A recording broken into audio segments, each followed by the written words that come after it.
everybody, I'm here today to show you a little method that I've come up with of producing a slightly neater square heel turn. So I've got my sock here ready to start working the heel, but I've got the other one I've finished here already just to show you. Now a square heel turn, if you don't know this type of a heel, I think it's also called a Dutch heel, but basically it looks like a square if you spread it out like that.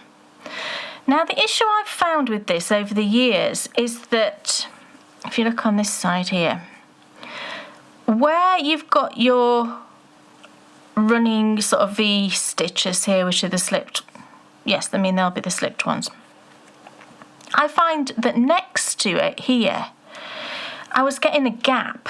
It was really sort of loose and gappy. And I thought, it really bugged me, and I just thought, I wonder if I can do anything about that. Now this, I have worked with my sort of newly created method, and if you can see, it just looks much neater. There's no sort of great big gaps running down the side. So I thought I would just show you what I've done, just in case it's something that's ever bothered you, just so you can see what it is I do now. So I've got my sock here all ready to start working my heel. So I'm going to work the first row, and the first row is no different to how I would have normally worked it. So what I'm going to do, I start all of my heel turns on a wrong side. You will know that if you've ever knit any of my sock patterns. So the first row, what I'm going to do is slip 1, purl 20, and then purl 2 together. And I'm going to slip purlwise this first stitch here. So slip purlwise. And then I'm going to purl 20. Okay, that's 20, and then purl 2 together. So that's not any different to what I would normally do. So now I'm going to turn. Now this is where I start doing the little thing that's different. So the normal row now for row 2 here is slip 1, knit 10, SSK. Now it's the slip stitch here on each of these sort of decrease, the short rows, that I'm going to do differently. So on this knit side, instead of slipping it purlwise, I'm going to slip it knitwise.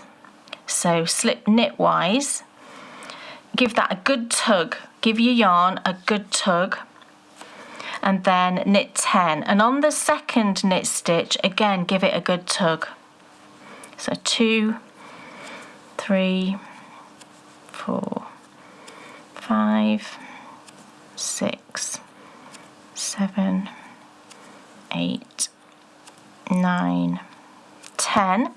And I'm going to SSK the traditional way. I would call it the traditional way. So slip as if to knit, slip as if to knit, into, your left needle into the front, and then knit through the back loops. So that's SSK. Turn. Now this is the other different little thing I do.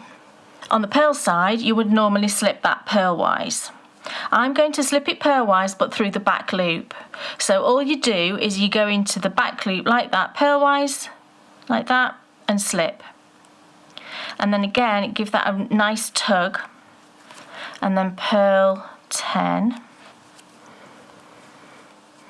And there you see, now we're at the gap here, and we purl 2 together across that gap. And turn again. So that's the repeat that I'm going to work. So the thing that I do differently is that slip stitch I'm twisting, basically, is what I'm doing. So instead of slipping it on the knit side here, instead of slipping it purlwise traditionally, I'm going to slip it knitwise, and that's going to twist it. And then as you saw on the purl side, I'm going to slip it purlwise through the back loop. So I'll show you quickly just one more time. So slip it knitwise, give it a nice tug, and then a nice tug on the second stitch,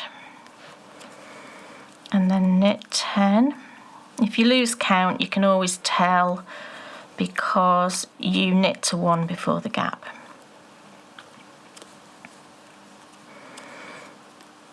So that's there. And then I'm going to slip as if to knit, slip as if to knit. So SSK. Whoops.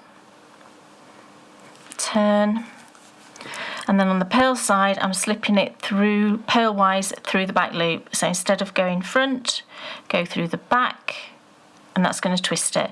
And I did try a few different sort of slipping methods for this, and I found that what I've shown you here produces the neatest turn. It's still not perfect in my opinion, and it may be that I can get it more perfect, and in which case I'd come back and show you again. But for the moment, this is how I've been working it, and I'm really pleased. I think it's producing a much neater square heel turn. There we go. So I'll just carry on and finish it now. But you can see, it's difficult to see, I've not done many, but if you look down here, can you see how your slip stitches are here, and then it's nice and neat just after it. There's no huge sort of strand gappiness going on. So give it a try and see what you think. So there we go, that's how I neaten up my square heel turns.